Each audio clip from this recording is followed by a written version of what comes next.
Bonsoir à toutes et à tous. Bienvenue pour ce nouveau débat de Réformés qui exceptionnellement ce soir a lieu en ligne depuis cette magnifique salle Trocmé de la paroisse protestante de Genève Rive Droite. Ce soir, nous allons parler dons, nous allons parler philanthropie et générosité pour essayer de comprendre comment cette pandémie de Covid-19 a un peu changé, impacté nos manières de donner. Avec nous pour en parler, Laetitia Gill, bonsoir. Bonsoir. Vous êtes la directrice exécutive du Centre en philanthropie de Genève, centre de recherche académique au sein de l'Université de Genève, qui donc est spécialisé sur la philanthropie et le don. Et Étienne Eichenberger, bonsoir. Bonsoir. Alors Étienne, vous êtes plutôt un praticien de la philanthropie. Vous avez cofondé WISE, donc un organisme de conseil pour les philanthropes. Et puis vous présidez Swiss Philanthropy Foundation, qui est donc une fondation qui regroupe différentes fondations à Genève.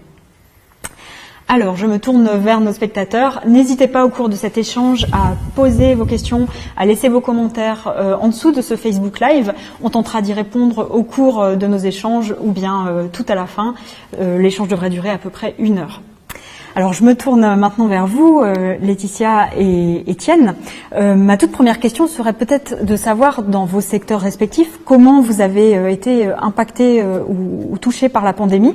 Peut-être la recherche, tout d'abord. Est-ce que la recherche a pu profiter de cette situation inédite, donc cet élan de générosité qu'on a vu? C'était presque un terrain de recherche à taille réelle, taille géante.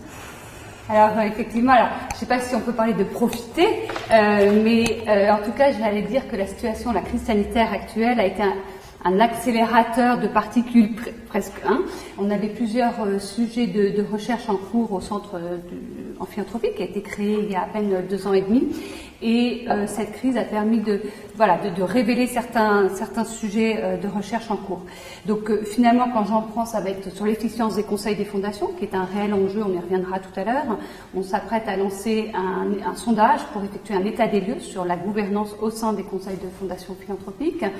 Un deuxième sujet de recherche qui est la fiscalité et la philanthropie, en quoi la fiscalité accélère ou freine les dons et la générosité. Un autre programme qui est sur finalement qui sont ces philanthropes. On parle beaucoup d'individus, mais il y a aussi toutes ces structures, les organisations telles que des bicorps, on y reviendra, mais également des entreprises. Donc voilà, c'est assez, je ne sais pas si c'est rassurant, mais de voir que finalement la recherche peut paraître de temps en temps déconnectée de la réalité.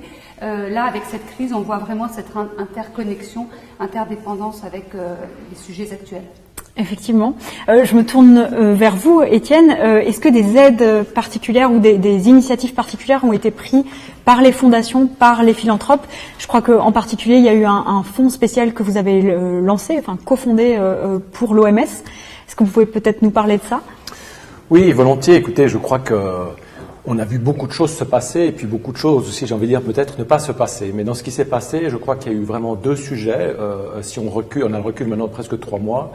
Le premier, c'était ce que je qualifierais plutôt l'urgence sanitaire et humanitaire. On a véritablement vu la nécessité de soutenir dans l'urgence sanitaire différentes initiatives. Vous avez évoqué celle qui est liée au fonds Covid-19, le Solidarity Response Fund, qui est une collaboration entre une fondation suisse, Swiss Philanthropy Foundation, et une collaboration avec la fondation américaine du United Nations Foundations, et puis un réseau de fondations internationales. Et l'OMS est en fait venu nous approcher fin février avec l'idée de se dire, au fond, ça faisait longtemps que l'OMS penchait sur ces réflexions de philanthropie, puisque par le passé ne peut pas recevoir comme organisation d'État, recevant des contributions étatiques, des donations de particuliers, nous nous sommes approchés pour faire cette campagne. Et c'est vrai que cette campagne a été un essor, a été vraiment une initiative remarquable. À ce jour, j'ai encore vérifié les chiffres pas plus tard que tout à l'heure, on est à presque 450 000 donateurs, petits et grands, pour près de 215 millions de dollars levés ou promis. Et avec des provenances évidemment très fortement aux États-Unis. On a vu cet engouement qu'on connaît des États-Unis, mais aussi à travers le monde, et en Suisse en particulier. Voilà, donc ça a été véritablement une initiative autour, et d'ailleurs elle continue aujourd'hui, comme vous l'avez peut-être suivi hier, la fondation, ils ont maintenant lancé une fondation pour l'OMS à Genève hier, donc qui va compléter cette action. Et puis il y a eu d'autres initiatives de la fondation vis-à-vis des propres projets qu'elle soutenait, où au fond il faut dire que les projets, les associations sont un peu comme des PME, c'est-à-dire qu'elles ont aussi des salaires à payer sans activité. Et donc, il y a eu véritablement un besoin de pouvoir combler un trou. Et là, on a vu un élan de générosité chez les gens sur une autre manière de donner. On aura l'occasion d'y revenir, mais on a vraiment vu le souhait de donner différemment. Ça, c'est vraiment le premier élan. Et puis aujourd'hui, on est vraiment dans ce deuxième mouvement, qui est celui de la réalité socio-économique qui nous rattrape. On aura aussi l'occasion d'en parler ce soir, et on voit d'autres initiatives qui sont en train de se lancer. Donc il y a vraiment ces initiatives sont associées par rapport à des thèmes de société qu'on a en fait vécu partout dans le monde à peu près en même temps et au même moment. Et c'est ce qui l'a rendu particulière aussi. Effectivement, c'est sans doute ça qui caractérise cette pandémie, c'est ce mouvement global. On va peut-être revenir sur cet élan de générosité que vous mentionniez. C'est la première chose que je voulais étudier avec vous. On a vraiment vu une explosion, une avalanche de dons, y compris ici en Suisse. Il y a eu les dons tout d'abord pour les soignants, le premier élan, bien sûr pour les malades, pour les personnes fragiles. On a vu des chaînes de solidarité dans des communes, dans des quartiers. À Genève, on a vu des scouts protestants qui ont fait les courses en fait pour des personnes à domicile. Au temple de Montbriand, il y avait des distributions de nourriture, donc c'est ce deuxième élan qu'on voit maintenant aujourd'hui. Je crois qu'au total, la chaîne du bonheur a récolté 37 millions de francs en Suisse depuis mars. Alors peut-être, première chose, est-ce qu'on a une idée pour quantifier tous ces dons? Est-ce qu'on a une idée un peu est-ce qu'on peut mesurer cet élan de générosité dans vos recherches respectives? Alors, au niveau de la recherche, c'est encore trop tôt. Je crois qu'il y a quelque chose plus peut-être de l'ordre du qualitatif, c'est de dire de l'appropriation de la philanthropie par le tout un chacun. Peut-être que pour certaines personnes, elles ne s'autorisaient pas à se dire philanthropes, mais elles étaient engagées. Et puis, la situation a fait qu'elles se sont finalement peut-être pas posé la question, soit on est venu les voir en disant j'ai besoin d'un coup de main. Donc c'est pas forcément limité à un don d'argent, mais ça peut être un don de soi, ça peut être la mise à disposition de ressources. Et ça rejoint vraiment la définition de la philanthropie par le Centre en philanthropie. J'aime bien l'expliquer comme un don volontaire pour le bien commun. Et ce don, il n'est pas que financier. Et je crois que moi, nous, ce qu'on voit, c'est que finalement cette philanthropie je ne sais pas si on peut parler de démocratisation de la philanthropie, mais en tout cas de l'appropriation des différentes générations, des différentes formes. Et ça, je trouve que c'est un mouvement très fort et très positif à souligner. Est-ce que cette démocratisation, vous la voyez aussi, Étienne? Est-ce que vous analyseriez les choses de la même façon? Bon. Je trouve que c'est un mot très fort, donc j'ai de la peine à vous répondre comme ça. J'ai de la peine en fait à rebondir sur ce mot en particulier, mais je crois que sur cette question, il faut quand même différencier. Il faut être précis. C'est-à-dire, je pense qu'on peut donner du temps, comme on peut donner de l'argent, et on peut donner des compétences. Et au fond, je crois qu'il faut reconnaître qu'il y a eu un élan autour des trois. Ceci dit, certains ont été impactés positivement ou négativement. Prenez par exemple le bénévolat. Beaucoup d'associations reposent sur le bénévolat et beaucoup de ce bénévolat a été fait par le 4e âge ou le 3e âge. Et quand ces gens ont été confinés, beaucoup d'associations se retrouvaient dans une immense fragilité. Donc je pense que c'est un peu difficile encore de pouvoir avoir assez de recul pour dire les montants. Mais je crois qu'il y a 2 indicateurs qui sont utiles sur ce sujet. Moi, je dis souvent, je pense que la chaîne du bonheur est un indicateur de la générosité des Suisses. Et franchement, cette campagne a été magnifiquement menée. Et je crois que c'est remarquable. On sent que beaucoup d'associations ont pu en bénéficier. Je souhaite soutenir aussi en Suisse.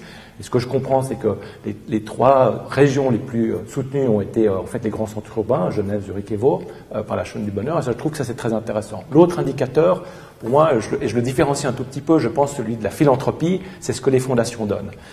Et je pense qu'il est important de mettre les choses en perspective pour se rappeler du rôle de la philanthropie. Certes, la philanthropie a donné, mais on n'a pas tellement de chiffres aujourd'hui. Mais j'ai l'impression que si les fondations ont donné ces 3 derniers mois quelque chose, il y a 13 000 fondations en Suisse. Si elles ont donné quelque chose de 100 millions, entre 50 et 100 millions en plus, ça me semblerait déjà beaucoup.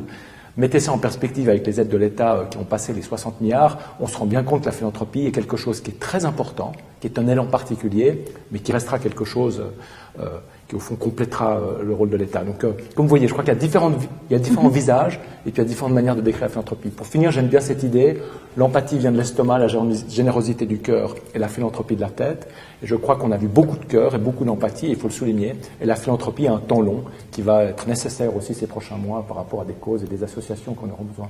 Donc, finalement, s'il y a un tournant, c'est peut-être plus au niveau des particuliers qui se sont appropriés ça. C'est peut-être ce niveau local et de proximité qui a été quand même assez nouveau. Voilà. Et puis j'allais dire, bon, les études en neurosciences montrent que cette notion d'empathie, en fait, tout le monde l'a en soi. On parle d'altruisme, de comportement prosocial, on l'a en nous, mais c'est peut-être quelque chose qui sommeillait ou voilà, et qui a été révélé par la crise. Donc, dans ce sens-là, c'est très intéressant, et voilà, la recherche va pouvoir analyser ça, de voir qu'il y a voilà le cœur et la tête, mais que toutes ces comportements prosociaux ont été développés durant la crise sanitaire. Est-ce qu'on sait pourquoi justement ils ont été tellement massifs? Est-ce que c'est simplement le fait d'avoir été touchés directement, ou est-ce que c'est quelque part quand même le rôle des images, de la télé? On a vu que le premier élan vraiment spontané, c'était envers les soignants, parce que tout simplement ils étaient au front, alors que finalement il y a eu peut-être plein d'autres personnes au front, je veux dire les éboueurs, les caissières, il y a plein d'autres personnes qui ont permis à la société de continuer et qui n'ont peut-être pas compté leurs heures non plus. Est-ce que là quelque part il y a quand même un impact de l'image qui a aussi été prépondérant? Ouais, alors l'image joue un rôle, et je crois que moi je suis frappé quand je discute avec des gens qui souhaitent faire du bénévolat, et combien les Vernets attirent vraiment des élans de générosité à travers les générations de gens qui veulent aller aider. Et on voit bien les élans que ça génère, et je trouve ça fascinant et fantastique. Donc il n'y a aucun doute que ça crée des élans. Et je pense que j'ai fait une digression, donc j'ai perdu un des points, mais je trouve que il y a vraiment des élans très intéressants qui sont nés, et je crois que ce qui va être intéressant... Ah oui, le rôle de l'image, voilà. Si vous voulez, oui, je crois que le rôle de l'image a joué, mais je crois que le rôle aussi de se sentir fragile est touché.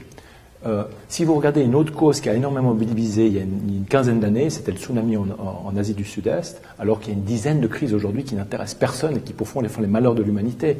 Évidemment, le Covid est exceptionnel, mais il avait aussi ça d'exceptionnel qui nous concernait tous.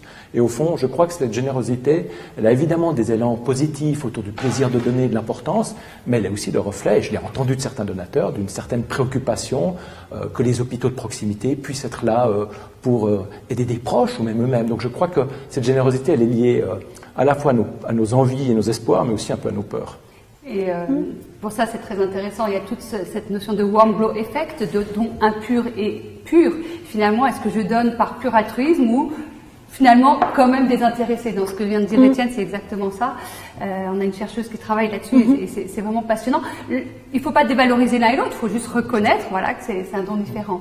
L'image, effectivement, donc on l'a vu avec la caravane de la solidarité à Genève, où voilà, ça a choqué énormément de Genevois, et qui ont spontanément, et de plus en plus nombreux d'ailleurs, sont venus apporter de l'aide. Je pense aussi que pour la chaîne du bonheur, il y a cette notion de sérieux. On a des acteurs face à nous qui sont professionnels, il y avait un suivi d'heure en heure, on savait à qui on donnait. Enfin, donc je pense que pour le donateur, c'était aussi très rassurant d'avoir des associations bénéficiaires professionnelles. Et puis après, je prendrai l'exemple de la fondation DHUG, la fondation privée DHUG. C'est intéressant alors il y a tout un éventail. C'est à la fois un soutien aux soignants, et ce qui est intéressant, c'est que les personnes pouvaient en fait apporter un don, les particuliers, mais aussi mettre un message aux soignants. Et quand vous allez sur le site, c'est incroyable le nombre de messages d'encouragement, et finalement qui donnent même nous envie de donner plus. Et donc ça allait de ce côté très de crise, en fait, d'urgence, d'aider une catégorie d'aide concrète, jusqu'à un projet de recherche pour justement travailler sur tout ce qui est virus, infectiologie pour la décennie à venir. Et dans les deux cas, ça a été financé par des particuliers, mais aussi par des entreprises et des fondations d'entreprises. Donc, finalement, quelque part, avec ces messages, ce qu'on observe, c'est que c'est des liens aussi qui se sont créés, finalement, de nouveaux liens, de nouvelles connexions. C'est un peu ça qui est né sur le terrain, je pense. Ouais, peut-être que je pourrais prendre l'exemple de la task force avec les HUG, où vous avez des études d'avocats, des banquiers, des consultants qui se sont mis ensemble, pas pour aider donc les HUG et faire venir du matériel, etc., mais aussi pour apporter ce qu'on appelle pro bono, du mécénat de compétences. Et donc ils étaient peut-être certains dans des relations de clients-fournisseurs, mais ils ont décidé d'unir leurs forces, et ça, je crois que c'est vraiment un point positif de la situation actuelle, qui est aidé parce qu'il y a un momentum, on vit tous, on partage ça parce que il se passe la même chose dans le monde au même moment, donc je pense que ça aide, mais je crois que c'était très intéressant de voir cette mobilisation inédite. Est-ce que vous avez aussi, de votre côté, Étienne, observé des configurations un peu inédites comme ça parmi les donateurs particuliers ou privés, des associations un peu inédites ou jamais vues? Bon, j'ai pas un horizon aussi large que l'université, donc c'est vrai, je trouve qu'en ce sens, je trouve vraiment intéressant ce que tu évoques à propos des HEG, et dont je ne doutais pas, donc je trouve que c'est un propos intéressant. Chez nous, je dirais que on a observé 3 projets, peut-être je peux en rementionner 2. On a évoqué cette levée de fonds avec l'OMS. C'est presque 450 000 donateurs qui ont donné en 2 mois et demi. C'est quand même assez fascinant, et ça allait de dons de 2 à 3 francs sur online giving jusqu'à des montants importants en millions par des entreprises. Dans le monde entier, je crois. Dans le monde entier, oui. absolument. Et donc, moi, je trouve que c'était fascinant de voir qu'il y avait une place pour Genève et pour une fondation à Genève dans ce concert mondial pour jouer ce soutien en train de l'OMS. J'ai trouvé que c'était extrêmement stimulant. Donc oui, on est sorti un peu de notre zone de confort parce qu'on a fait quelque chose de différent, mais quand le conseil de fondation, et je crois que ça c'est un des caractéristiques qui doit animer les conseils de fondation, c'est comment est-ce qu'au fond, face à un changement qui est abrupt pour toute la société, est-ce qu'au fond on fait notre métier ou on exerce notre responsabilité différemment. Donc il y a eu cette première initiative, et puis une autre initiative qu'on a prise, ça a été de contacter des donateurs pour les faire travailler ensemble, pour financer de manière concertée des projets, parce que c'est vrai que parfois la philanthropie souffre un peu d'éparpillement. On a eu 12 donateurs qui se sont concertés pour financer une quinzaine de projets de manière conjointe pour suivre des initiatives. Et puis peut-être le dernier que je trouve intéressant, qui nous a aussi fait sortir un peu de nos habitudes, c'est que le festival de Verbier, comme d'autres festivals de musique, a été annulé, et au fond ils nous ont approchés parce que certains donateurs voulaient soutenir des musiciens qui seraient dans une situation délicate, et au fond on s'est mis à faire ce que nous ne faisions pas par le passé, c'est des dons en direct à des personnes, ce qui est évidemment possible sous certaines conditions, mais c'est aussi un suivi beaucoup plus fastidieux, mais au fond on a trouvé que c'était notre rôle de le faire, et donc je crois que cette crise doit pas seulement être le miroir de la société pour les autres, mais quand on est actif dans la philanthropie et les fondations, de voir dans quelle mesure est-ce qu'au fond on change, on fait les choses différemment, on a une certaine souplesse par rapport à un contexte qui a été pendant ces dernières semaines complètement différent et véritablement une rupture par rapport au passé. Merci Franchement, beaucoup. voir MSF actif à Genève, qui l'aurait pensé. Donc, si vous voulez, on est vraiment dans une logique. C'était absolument inédit. Ouais. Donc, c'est très intéressant, effectivement, ces différents retours et ces différentes expériences. Alors, impossible, quand on parle de philanthropie, de pas penser à la philanthropie aux États-Unis. Avant tout, avant de partir sur cette partie-là, j'ai juste une question qui nous est arrivée. On parle d'une mobilisation inédite des dons. Est-ce que cette mobilisation serait plutôt pourrait être au détriment d'acteurs locaux, en particulier les églises? Il y a l'église protestante de Genève qui ne vit que de dons. Donc est-ce que cette mobilisation tellement exceptionnelle qui s'est faite sur ces sujets-là va peut-être pénaliser des acteurs historiques? Je ne sais pas si vous avez une... Bon, moi, je pense que c'est beaucoup trop tôt pour le dire. D'abord, bon, moi, je suis pas j'ai pas les chiffres. Peut-être que Laetitia, il y a des études qui ont été faites qui pourraient le compléter. Je trouve que c'est un peu tôt. Je pense qu'il faut faire attention de ne pas craindre ce qui n'est pas encore en train de se passer. Je trouve qu'il faut faire attention dans la philanthropie aujourd'hui par rapport à la discussion qu'on a, de penser en termes de soustraction. Moi, je pense qu'il faut penser aussi en termes d'addition. C'est ce dont on parle. Vous me demandiez s'il y a plus. Moi, j'ai l'impression qu'il y a un élan qualitatif et quantitatif qu'on a vu dans des gestes, mais aussi dans des donations. Et donc, mais là où sans doute c'est vrai, c'est que le rôle de l'image, là, on est sensibilisé à certains thèmes qu'on a sans doute plus soutenus. Mais je ne réfléchirai pas tout de suite en termes de soustraction. Et je pense que si on regarde véritablement ces 3 derniers mois, ceux qui ont été sollicités, c'est ceux qui ont été dans le soin au corps, mais aussi le soin à l'âme. Et je peux imaginer qu'en ce sens, les églises, évidemment l'église protestante, mais aussi d'autres églises, puissent aussi jouer la place qu'on attendait d'eux, et donc en ce sens, obtenir les soutiens des particuliers. Donc c'est évidemment, à court terme, on réagit à chaud, mais je crois que c'est un peu tôt pour tirer des conclusions.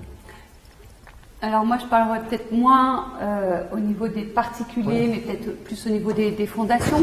Je crois qu'il faut vraiment féliciter l'initiative de l'organisation fêtière des fondations donatrices suisses, Swiss Foundations, qui, dès le 30 mars, en fait, a rédigé... ils appellent ça des recommandations, en fait une série de recommandations vis-à-vis de leurs fondations donatrices membres pour les encourager, je cite, à agir de manière non bureaucratique, rapide et flexible aux besoins des bénéficiaires. Et vous avez des sous-points, notamment de maintenir les dons engagés, même si le projet n'a pas lieu. Si le projet a lieu mais qu'il n'a pas pu aboutir du fait de la situation, de ne pas les retirer. Et ensuite d'être beaucoup plus à l'écoute. Et ça, c'est quelque chose que j'aime bien, d'être beaucoup plus à l'écoute dans cette notion de partenariat partenariat, parce que souvent, entre bailleurs et bénéficiaires, il y a peut-être une relation d'argent, mais il n'y a peut-être pas cette écoute réciproque.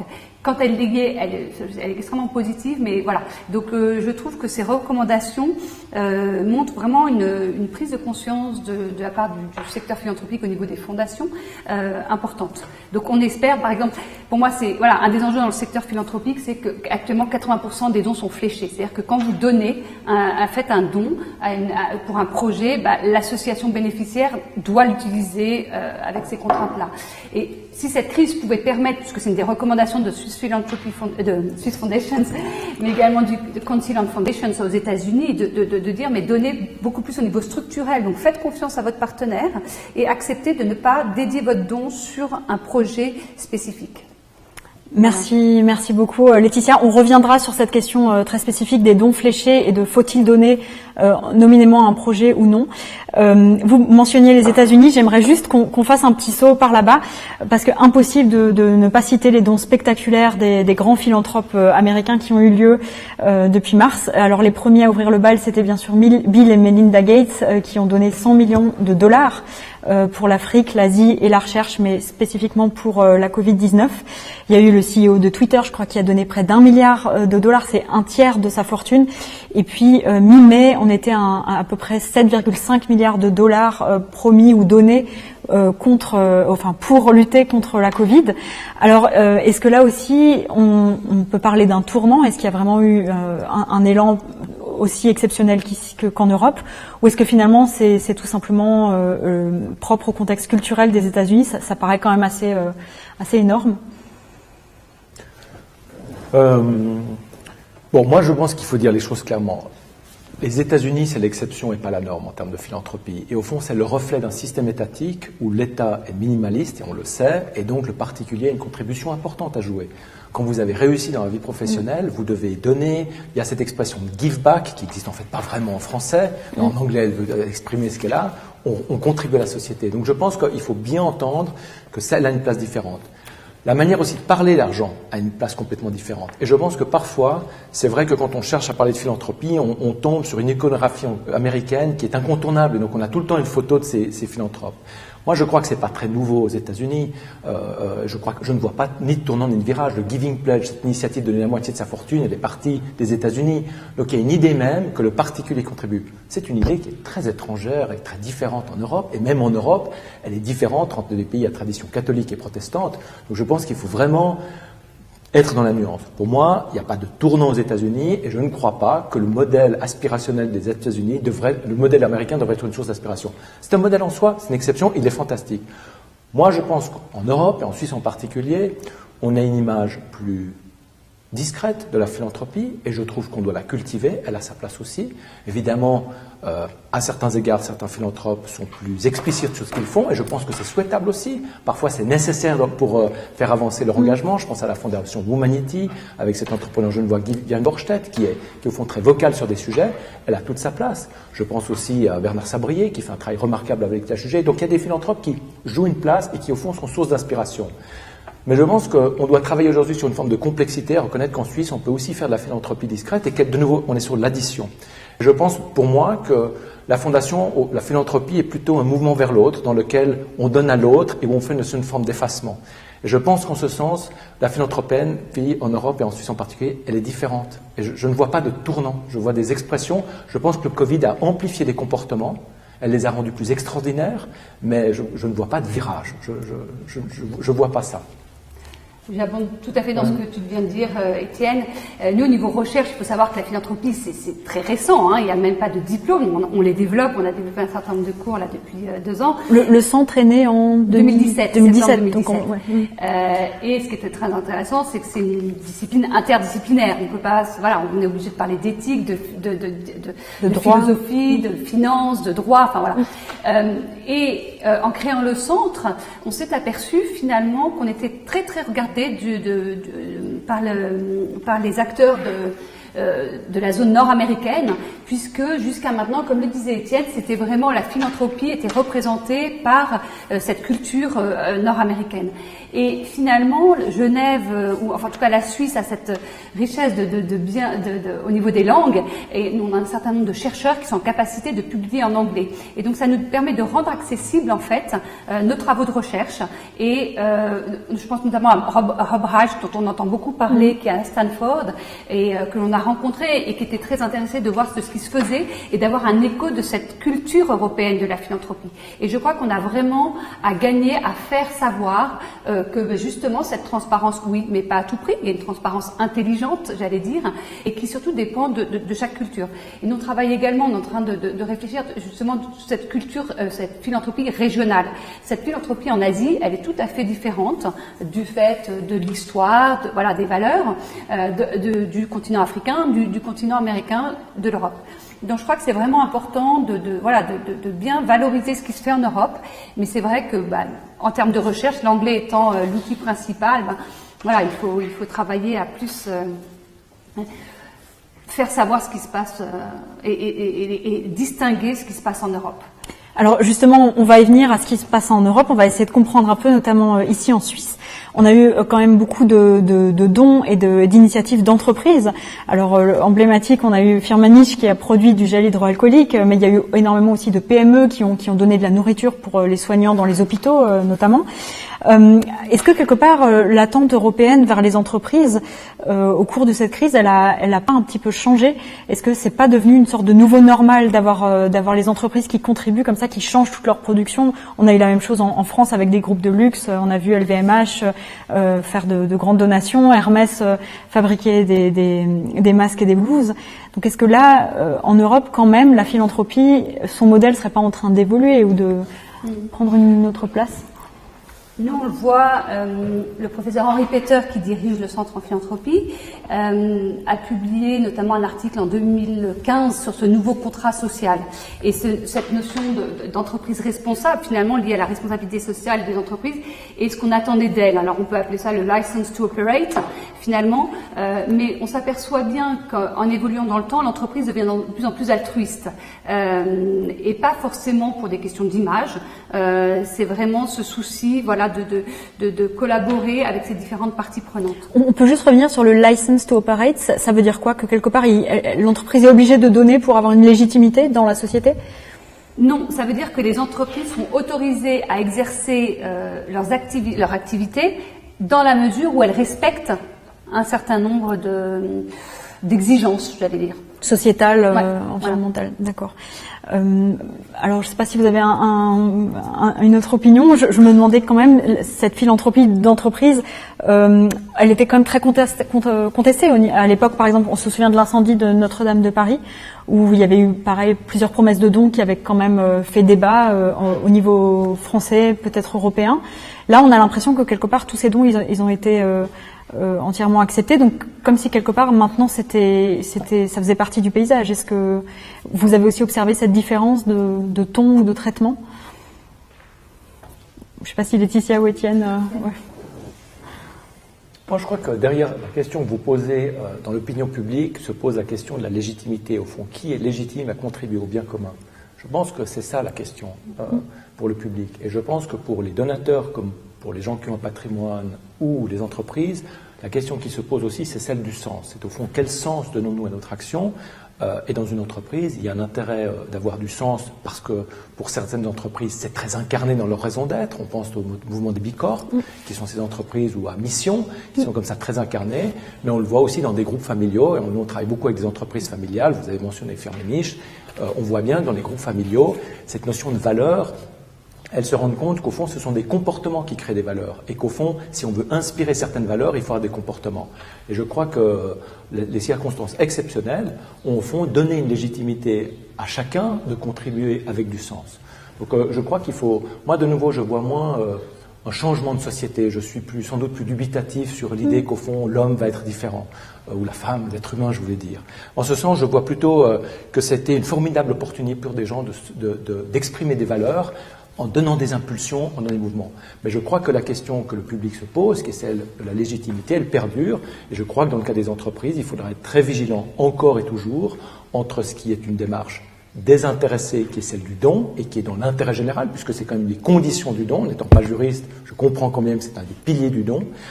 Et au fond, une exploitation plus commerciale. Et c'est cette ligne, toujours, qui va s'exprimer aux yeux du public.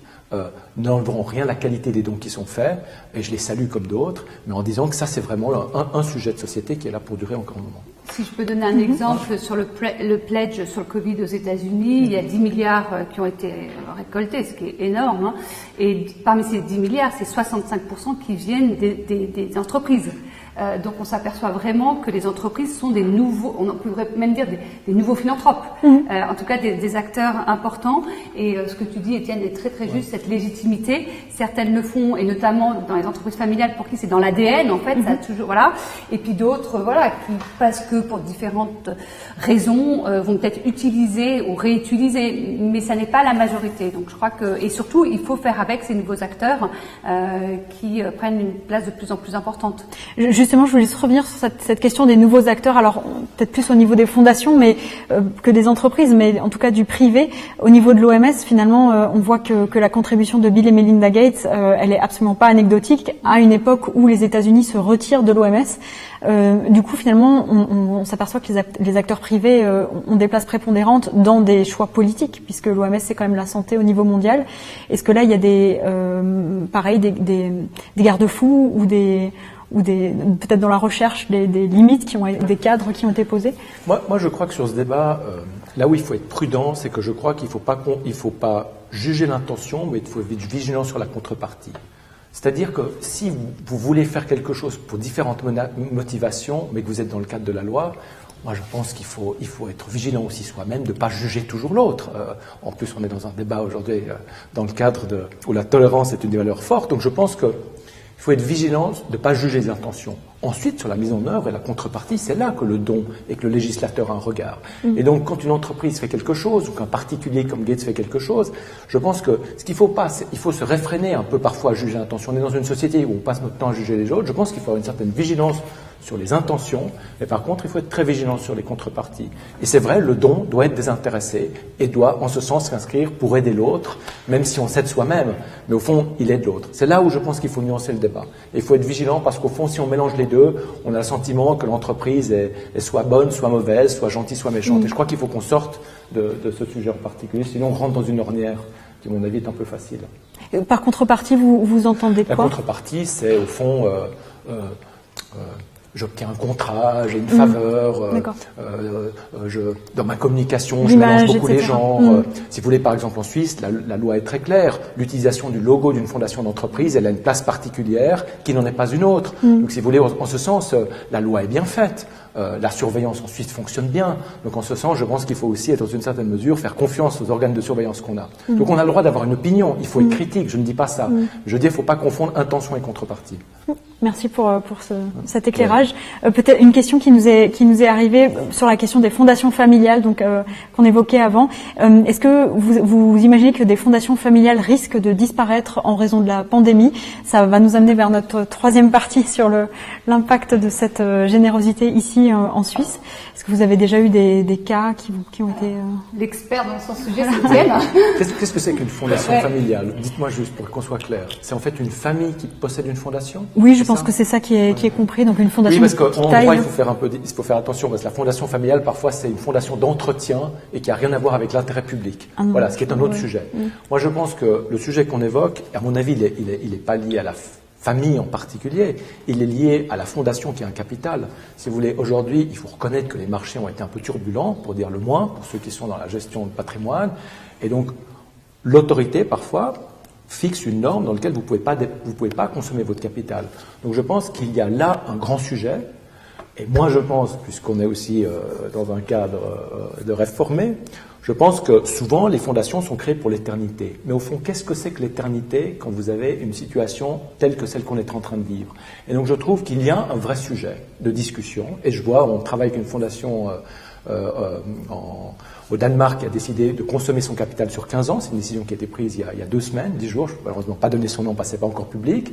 Mais je vois qu'il y a des décisions comme ça qui sont prises. Et je crois que ça, c'est la vraie question. Donc l'enjeu sur cette question, c'est pas de savoir si elles vont pas continuer, parce que tant que vous avez du capital, vous le dépensez. Donc je ne crois pas que le sujet il est sur les fondations de famille, si tant est qu'on a la même compréhension. Par contre, je crois qu'il y a un vrai sujet, c'est les petites associations, celles qui ont entre 200 000 et 300 000 francs, elles vont dans une... Et c'est quand même un tissu important à Genève, on aura peut-être l'occasion d'y revenir. Elles vont être dans une situation difficile. C'est parfois des fondations qui mènent leur activité parce qu'elles font des balles, des soirées, et on sait que ça ne va pas être si simple dans les prochains mois de mobiliser les gens. Donc oui, je pense que cette fragilité systémique aujourd'hui, elle existe plus sur les petites associations que les fondations donatrices. Ça va nous amener sur notre troisième partie, cette suite du débat, pour essayer de comprendre comment la philanthropie, donc la manière de donner, que ce soit dans les fondations, mais aussi au niveau particulier, c'est un petit peu transformé avec toute cette pandémie. Peut-être on peut commencer aussi au niveau des dons des particuliers. On voit une certaine crainte chez des acteurs du développement, notamment des acteurs protestants, mais pas uniquement, que les dons maintenant se recentrent quelque part au niveau local dans l'aide d'urgence et que finalement on oublie un petit peu l'international. Est-ce que c'est une crainte que vous entendez, que vous partagez, qui est infondée selon vous? Est-ce que vous avez une analyse là-dessus? Je me tourne peut-être vers vous, Étienne, parce que je crois que vous m'aviez dit que c'est pas votre conviction. Non, moi je peux vous dire, la fondation que je préside, on donne la moitié des dons qu'on donne. L'année dernière, on a donné 17 millions de francs suisses, on donne la moitié en Europe, 5% en Suisse et le reste dans le reste du monde. Donc notre activité que moi j'observe, c'est une activité tournée vers l'extérieur. Moi je pense que c'est pas un débat qui est nouveau, celui d'une donation de philanthropie de proximité, et je dirais que depuis 12 à 16, 18 mois, on observe que les gens sont préoccupés par la précarité en Suisse. Et les rapports de Caritas, les analyses qu'on a, sont fondés et montrent qu'il y a une précarité. Ce qu'on a vu au Vernet, pour tous les acteurs sociaux de Genève, c'est pas tellement une surprise. Évidemment, ce qui est une surprise, c'est l'engorgement, mais au fond, cette précarité qui existe pour beaucoup de familles, et on va vers une fragilité prépondérante pour les populations de classe moyenne basse, qui va être fragilisé encore individuellement sur des paiements de loyer, des questions. Donc, c'est pas tout à fait une nouvelle. Donc, je crois que c'est moins. Je ne crois pas tellement que ce recentrement est dramatique. Et s'il est dramatique, soit ça reste des particuliers qui donnent, et si leur motivation est de donner des gens proches de chez eux, je crois que de nouveau on n'est pas dans le jugement. Ceci étant, derrière il y a un autre débat. Et donc, en ce sens, je suis pas préoccupé par ce changement. Je crois que s'il est, il reflète des motivations des gens. Mais ce qu'il faut quand même souligner, c'est que certains de ces pays dans lesquels on fait des soutiens, je pense par exemple au Brésil, en Inde, on pourrait s'attendre à une culture de la philanthropie de proximité qui est peut-être encore plus saillante qu'il ne l'était il y a peut-être 2 générations. Aujourd'hui, on a des économies qui sont devenues développées, avec des gens qui ont fait fortune, des gens qui ont une certaine réussite économique, et où on peut s'attendre aujourd'hui à ce que cette philanthropie. Et peut-être que le pendant de cette organisation, la philanthropie, est aussi à l'image d'un monde qui change, et où l'Europe découvre ses propres fragilités, ces gens qu'on voyait un peu moins, et dont il faut prendre soin aujourd'hui. Donc je trouve que c'est des mouvements naturels. Et je crois qu'il ne faut pas de nouveau pas penser soustraction. Pas contraindre, ouais, intéressant. Et c'est vrai que tout à l'heure, quand on parlait des États-Unis, on n'a pas parlé de la Chine, mais la Chine est le plus gros donateur avec les États-Unis concernant le Covid. Donc les philanthropes, on peut prendre l'Inde avec la Tata Foundation. On parle de dons privés là en Chine. Oui, enfin du don privé, ça englobe également quand même les entreprises. D'accord. Mais sur ce pledge, on s'aperçoit que voilà, la Chine, quand on parlait tout à l'heure de philanthropie régionale, dans cette zone du monde, c'est un acteur extrêmement important. Donc, et puis par rapport à l'international, ce qu'il faut savoir, la philanthropie joue un rôle de plus en plus important dans le domaine de la santé, puisque c'est le sujet qui nous anime ce soir. Alors on peut parler de la santé. Qu'est-ce que la santé? Parce que finalement c'est assez transversal. Hein. Tout à fait. J'ai apporté les 17 objectifs de développement durable en disant, mais finalement le Covid, quand on regarde, voilà, on pourrait prendre chacun des objectifs de développement durable de l'ONU et retrouver un sujet pertinent. Mais ce qu'il faut savoir, c'est que pour la philanthropie, au niveau de la contribution à l'aide au développement international, est extrêmement présente. Et est-ce que ça a changé ou modifié les organisations qui sur le terrain quelque part d'aide au développement, vous les mentionniez, et finalement elles ont dû faire de l'aide d'urgence avec le Covid. Est-ce qu'elles ont quelque part dû se transformer dans leur manière de fonctionner? Est-ce que vous pensez que ça va les changer sur le long terme? Non, juste. Non, j'allais dire, je vais laisser Étienne parler. Ce que j'ai observé entre mars et maintenant, c'est qu'on est passé du stade de réponse, de crise, au stade de résilience. Donc ça, on voit quand même une accélération finalement de la façon de réfléchir, d'agir, et ça, en tout cas nous on le voit, ça remet en fait le projecteur sur l'importance de la gestion de projet, tant l'acteur, l'association, que sa manière de gérer un projet. Et Étienne, tu auras peut-être des sujets. On mène, justement, je vous parlais tout à l'heure de ce groupe de donateurs qui s'est mis ensemble pour soutenir des projets, et on a une fois par semaine un webinaire avec ces leaders de projets soutenus. La semaine dernière, c'était avec des gens en Afrique du Sud, James House, la semaine d'avant avec Insan au Liban. Et ce qu'on voit, c'est que ces organisations qui faisaient de l'appui scolaire, de la formation professionnelle, dans les townships par exemple en Afrique du Sud, mais du jour au lendemain, elles ont dû changer leur business model. Le mot n'est pas très heureux, mais elles ont dû changer leur domaine d'activité. Quand ils faisaient hier de la formation, ils ont dû commencer à distribuer de la nourriture parce qu'en fait les gens étaient dans la survie. Mais toutes ces organisations avec lesquelles on travaille et on leur parle régulièrement, elles disent que ce n'est pas la solution. C'est la nécessité, mais ce n'est pas la solution. Donc je serai vigilant parce qu'en fait, toutes ces organisations, elles fonctionnent parce qu'en fait, elles ont une capillarité pour avoir un accès à des gens qui sont dans la fragilité, qui est remarquable, et elles en ont fait leur opportunité, mais aussi leur responsabilité. Mais pour toutes ces organisations, l'avenir, il n'est pas de donner des sacs de riz à des gens dans des townships. L'avenir, il est de permettre à ces enfants d'aller à l'école, d'être formés, d'apprendre à lire et de rentrer dans le marché du travail. Donc je crois qu'au contraire, tu as utilisé un mot important, la résilience. Ces organisations sont très entrepreneuriales, sont résilientes, ont rendu compte que leur responsabilité a changé. Par nécessité, elles se sont transformées. Mais leur aspiration la plus profonde, c'est de retrouver leur modèle d'affaires d'antan. Et elles ont dû procéder parfois à des licenciements très substantiels. Il y a aussi eu des baisses de salaire. J'étais très impressionné de voir dans certaines associations, les gens touchent plus de salaire, ont décidé tous de baisser à 50% leur salaire pour que les équipes restent. Et donc on a vu ces mouvements de solidarité intéressants. Donc je crois qu'il n'y a pas de business model qui change, mais il y a une réalité qui change dans laquelle elles vont devoir s'adapter, comme vous et moi on s'adapte en prenant le bus, le train ou en amenant nos enfants à l'école. Ces réalités vont exister. Après, il y a eu aussi des impacts quand même assez durs. On a vu Oxfam, l'ONG qui a licencié un tiers de son personnel. Il y a quand même eu vraiment des vraies restrictions de personnel ou des vraies contraintes. On a vu aussi quelque part, on parlait tout à l'heure des dons, donc des changements dans la manière de donner à ces ONG. Vous expliquiez que c'est peut-être important de pas toujours flécher ces dons, c'est-à-dire de pas toujours attribuer son don à un projet, et que c'est important parce que ça donne quelque part une latitude aux associations sur le terrain de pouvoir utiliser leur argent différemment selon le contexte. Donc ça, c'est quelque chose qui a émergé là récemment avec cette pandémie, dont on se rend compte très... Alors on entend les prémices en tout cas, mais je crois que c'est aussi instaurer une relation différente avec l'association de terrain, comme l'a dit Étienne. Il faut croire, c'est des entrepreneurs sociaux, c'est eux qui ont la solution, qui ont la connaissance. Donc, alors oui, ça peut être rassurant de se dire, bah voilà, mon don a bien été affecté, mais et je crois que c'est aussi cette question de, je sais pas, d'assertivité, mais d'un entrepreneur social. C'est pas facile d'aller voir un donateur et d'avoir le courage de lui dire, écoutez, vous m'avez donné pour ça, mais en fait, le plus efficace, ça serait ça. Et ça, c'est possible quand il y a une relation de confiance. Et voilà, c'était simplement ma remarque de dire, bah, dans ces temps d'incertitude, on peut pas. Donc, si c'est faire un projet bien emballé pour avoir, pour avoir le plaisir de présenter un projet, c'est peut-être dommage, alors que peut-être la solution, on va la trouver d'ici quelques mois. Merci. Ouais. Excellente analyse. On a juste une petite question du public qui est arrivée. La personne nous explique que donc on mentionnait la Chine tout à l'heure comme acteur émergent. Est-ce que vous voyez déjà comment ça impacte ou comment ça affecte le secteur de la philanthropie, ou comment ça pourrait l'affecter dans les années à venir? Est-ce que vous avez déjà des retours à vos niveaux sur le terrain ou dans la recherche? Moi, je peux vous parler de notre expérience. Je vous ai parlé de ce fonds qu'on a lancé avec l'OMS, où on a été une fondation, cette fondation américaine et nous en Suisse. Nous, on a entraîné un réseau de 20 fondations dans chaque pays européen pour permettre ces relais. Et on a l'OMS a initié avec nous une collaboration avec une fondation chinoise pour permettre que les dons viennent aussi de Chine, comme elles sont venues du Japon. Une seule fondation en Chine, mais qui, comme nous, avec Swiss Philanthropy Foundation, permet, si vous voulez, comme la chaîne du bonheur le fait dans une certaine mesure, la comparaison ne vaut pas pour nous, puisque nous on héberge des fonds, mais si vous voulez, peut recevoir des dons pour les redistribuer. Donc je pense que oui, dans le concert des nations, la Chine, joue un rôle et je trouve que c'est plutôt un signe heureux de voir qu'au fond cette philanthropie s'exprime aussi avec une responsabilité régionale et internationale.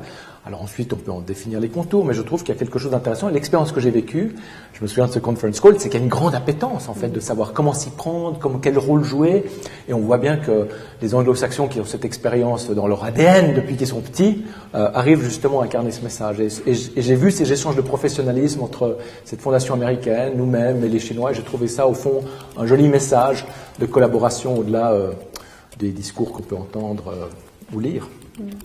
C'est vrai que dans l'excellente initiative menée par Étienne, là, dans le cadre de l'OMS et de la Chine, nous on voit simplement, on a accueilli des entrepreneurs sociaux chinois, des jeunes. Par exemple, donc c'était bien avant le Covid, mais cette appétence sur le réchauffement climatique, c'est les entreprises, les business qui créent, c'est par rapport à ça, c'est cette réponse à comment lutter contre le réchauffement climatique. On voit aussi du côté des philanthropes beaucoup plus jeunes et qui n'ont peur de rien. Et ça, c'est assez intéressant, des frondeurs, j'allais dire, c'est très enthousiasmant. Et en Chine, ça s'accélère de façon vraiment spectaculaire. Alors, on parlait du climat, justement, c'était une question qu'on avait aussi. Est-ce que vous imaginez que là, finalement, on a vu un énorme essor de dons dans le secteur de la santé. Finalement, est-ce que ça... Alors, je sais qu'il ne faut pas penser en moins, j'ai retenu la leçon d'Étienne, mais en plus. Donc, peut-être qu'il faudrait que je reformule ma question, mais on a peut-être la crainte que l'argent qui aille dans la santé, quelque part, soit pris sur d'autres causes comme le climat. On a quand même vu dans le dossier qu'on avait fait avec Réformer, on avait vu que justement la part d'investissement dans le climat avait grandi dans les fondations familiales suisses. Alors, est-ce que là, on va avoir un trade-off ou au contraire, ça pourrait s'additionner? Est-ce que vous avez vu des initiatives dans ce sens-là? Moi, je pense qu'il faut faire preuve de beaucoup d'humilité parce qu'en fait, ni Laetitia ni moi avons une boule de cristal. Donc, en fait, c'est vraiment difficile de vous répondre à votre question. Ensuite, il faut reconnaître que la philanthropie, elle est aussi le reflet d'un certain bien-être économique. Donc, c'est vrai que si les marchés et si l'économie va être plus difficile, pour chacun d'entre nous, la part en plus que l'on donne, elle va peut-être être aussi questionnée. Donc, en ce sens, c'est sûr qu'on va vers un système qui doit nous fragiliser. Mais moi, j'ai une conviction très forte dans le métier que je fais, c'est que la philanthropie, pour ce qui se concerne les fondations, c'est pas un métier qu'on exerce quand il fait beau temps. C'est justement quand la circonstance va mal. Et donc, je pense que les conseils de fondation doivent véritablement mener, comme ils le font sans doute encore en Suisse et ailleurs, mais des discussions pour savoir au fond quel est notre horizon de temps. Est-ce que l'éternité dans le monde d'aujourd'hui, c'est que notre fondation nous survive ou est-ce que c'est qu'elle se réinvente? Et je trouve que là, il y a un vrai sujet de société. Maintenant, je crois que par rapport à l'environnement, ça me semble difficile de répondre comme ça l'était tout à l'heure pour l'Église protestante. Je pense que c'est difficile. Je pense aussi que tout dépend de la façon dont le projet est présenté. Réchauffement climatique, on en parle, mais qu'est-ce que ça veut dire concrètement? Je prends l'exemple de la biodiversité. On pourrait dire que c'est un lien direct avec la situation qu'on vit actuellement. Donc finalement, c'est aussi à l'association à présenter que cette biodiversité va contribuer largement à prévenir d'autres crises. Je crois qu'on a beaucoup parlé ce soir de réponses et voilà, parce qu'on est dans le vif du sujet et dans le vif de la situation. Ça serait intéressant aussi de beaucoup plus travailler en amont sur la prévention. Parce que si c'est pour penser la paix, oui, mais c'est beaucoup d'argent. Est-ce qu'on peut pas être beaucoup plus en amont et travailler sur la prévention? Et là, dans ces cas-là, l'enjeu du réchauffement climatique revient sur la table. Mais on voit bien que tous ces sujets, il y a une interdépendance. Je parlais tout à l'heure d'interdisciplinarité, mais on peut plus parler en silo, éducation, environnement. L'éducation et l'environnement, 75% des enfants ne vont pas à l'école aujourd'hui. Ça a un impact économique parce que font les parents pendant ce temps-là? Ça a un impact sur on parle de gender, des femmes. L'égalité, tout à fait. Voilà. À un autre niveau, les chercheuses en ce moment, c'est un enjeu parce qu'on s'aperçoit qu'il y a un risque qu'il y ait beaucoup moins de chercheuses du fait de charges domestiques ne puissent pas publier autant que d'habitude. Vous voulez dire que la pandémie a quelque part eu un impact sur la présence des femmes dans la recherche? Ce qu'on pressent, mais comme dit Étienne, on est au milieu de la crise, donc c'est trop tôt pour en tirer des conclusions, mais c'est ce qu'on pressent actuellement, effectivement. Donc je pense qu'en fait, il faut vraiment éviter de mettre en silo ou d'isoler les sujets et de vraiment travailler en partenariat et certains appelleront du mécénat croisé, mais social, enfin voilà, social, environnemental, économique également. Alors, je sais qu'il ne faut pas mettre en silo, mais c'est une question qui nous arrive par rapport en fait au secteur culturel. Quelque part, il y a la crainte, notamment en Suisse, avec une série de festivals annulés. Je pense que c'est un secteur particulièrement affecté. Est-ce que là, on peut espérer que, alors sans boule de cristal, mais est-ce que vous avez peut-être eu vent ou est-ce que vous imaginez des mécanismes où les philanthropes pourraient quelque part soutenir les acteurs de ce secteur qui est quand même vraiment durement touché? Moi je crois que d'abord il y a certaines fondations qui sont très professionnelles et je pense que quand on parle philanthrope ou mécénat aujourd'hui, je trouve qu'il faut élargir un peu le cercle de discussion. C'est-à-dire, je pense que de ce que j'entends, c'est que les fondations sont conscientes que la plupart de ces organisations ne vont pas pouvoir mener les activités qu'elles avaient prévues, mais elles ne vont pas non plus pouvoir ne pas utiliser l'argent qu'elles ont reçu parce qu'il y a des salaires à payer, il y a des frais fixes, il y a une réalité qui va perdurer. Donc mon sentiment, c'est qu'il y a une action que les fondations vont continuer à mener et en ce sens, j'ai le sentiment que la prévisibilité des fondations suisses et le travail que fait Swiss Foundations, qui anime aussi des débats autour de ces questions, et donc on voit bien les associations fêtières, dans le meilleur des cas la Suisse, stimulent ces discussions, ces réflexions, ces échanges de pratiques, et ça, il faut le souligner. Moi, je trouve que par rapport à la discussion, si je peux me permettre comme ça de faire un pas en arrière, par rapport... la philanthropie, ça ne concerne pas que les autres. La philanthropie, d'abord, on l'a dit, c'est un don d'argent, mais aussi de temps. Et moi, mon souhait, c'est que les élans qu'on voit aujourd'hui autour de gens qui souhaitent se mobiliser dans le bénévolat, on a parlé tout à l'heure des Vernets, mais d'autres situations, au fond, que ce soit des engagements qui durent et qu'au fond, les gens découvrent que dans... Einstein a cette jolie phrase qui dit « Faire du bien aux autres, c'est de l'égoïsme éclairé ». Et au fond, peut-être que ça va créer ou stimuler des vocations et des élans dont on a besoin dans notre société. Parce qu'au fond, l'idée même de donner aux autres. Il y a quelques années, Daniel Kahneman, qui était prix Nobel d'économie, a fait cette étude où il disait qu'aux États-Unis, il a fait une analyse qu'au-delà de 75 000 $ par année, un ménage, au fond, sa valeur marginale de bonheur n'augmente pas tellement. Peu importe pour les chiffres. Mais ce que ça montre, c'est... Et je crois que c'est une question que je trouve importante. Je pense notamment en Suisse où cette question de l'argent est un sujet qu'on aborde tellement difficilement, où il y a tellement de crispation dans les familles, quand bien même on est un centre financier important. Au fond, la question, c'est qu'est-ce que je fais de mon argent, mais qu'est-ce que cet argent fait de moi? Et je trouve que la question qui se pose aussi pour chacun d'entre nous, c'est au fond, quelle est la part que je donne où je me sens obligé, mais où je me fais plaisir. Et je trouve qu'une certaine discipline pour chacun d'entre nous, au fond, de se discipliner à donner, à soutenir des associations, je trouve qu'au fond, c'est ça je ne sais pas si c'est ce changement, mais cet élan que pourrait donner, et qu'au fond, ces mobilisations qu'on a aujourd'hui pour les Vernets, elles perdurent demain avec des soutiens, parce que ces associations étaient là hier, elles ont besoin d'être là demain, on les voit un peu plus maintenant, mais elles font un travail de qualité, elles ont besoin de ce soutien. On peut juste en parler peut-être des Vernets, parce que tous nos spectateurs connaissent peut-être pas le... je ne sais pas si vous voulez... Oui. Non, je t'en prie. Donc la Caravane de l'aide solidarité est une association déjà existante, en complément bien sûr des Colis du Cœur, une association historique à Genève, pour en fait donner des cornets de nourriture aux personnes les plus démunies.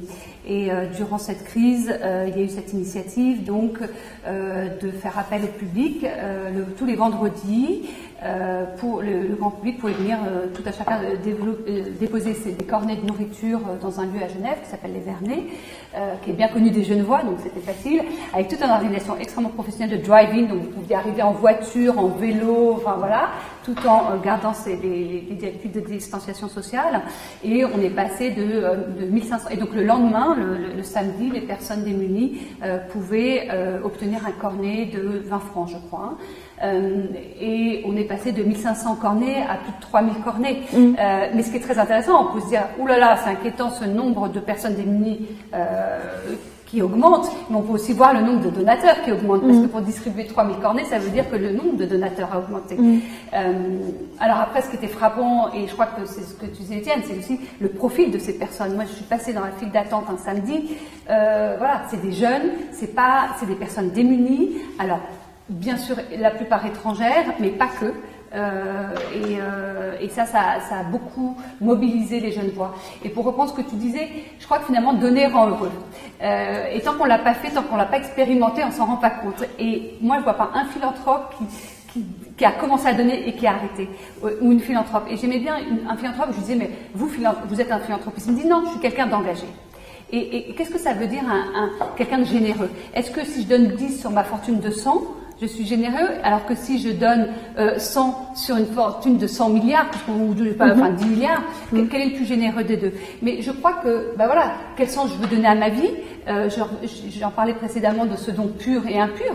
Pourquoi je le fais? Mais parce que ça me rend heureuse, et plus je le fais, plus j'ai envie de donner. Et je crois que c'est comme le bénévolat, plus j'y prends goût, c'est clairement démontré dans les recherches. Plus vous parlez des scouts, ces scouts protestants, c'est les philanthropes de demain. Parce que quand vous avez été bénévole à l'âge de 10-12 ans, il est certain que vous le serez à 35-40 ans, ou à l'âge de votre vie, vous aurez peut-être plus de charges professionnelles, mais ça sera en vous. Et c'est pas de l'altruisme pur, parce que ça vous renvoie quelque chose. Moi, en tant que bénévole, les personnes avec lesquelles je travaille m'apportent énormément. Donc c'est très autocentré, très égoïste, mais je l'assume. Merci pour cette description très réaliste et puis ce témoignage très intéressant, très sincère. Je pense que voilà, on va conclure ce débat ici avec cette idée que quelque part, voilà, on a tous pu expérimenter le don, la générosité, le bénévolat, soit en donnant, soit peut-être en bénéficiant de cette générosité-là. Alors espérons effectivement que ça s'inscrive, que ça perdure dans une certaine discipline ou dans une spontanéité, mais enfin voilà, qu'il y ait une seconde vie de cette pandémie au niveau du don et de la générosité. Avec ça s'achève notre débat ce soir. Merci infiniment à nos intervenants, Laetitia Gill, Étienne Eichenberger. Merci à la paroisse de Genève Rive Droite pour son accueil dans ce très bel espace. Merci à l'équipe de Réformer pour la réalisation de ce rendez-vous. On se retrouve cet automne pour un débat déconfiné. D'ici là, vous pouvez retrouver cette conversation sur notre site réformer.ch, sur notre page Facebook et aussi sur YouTube. Bonne soirée à tous et à toutes.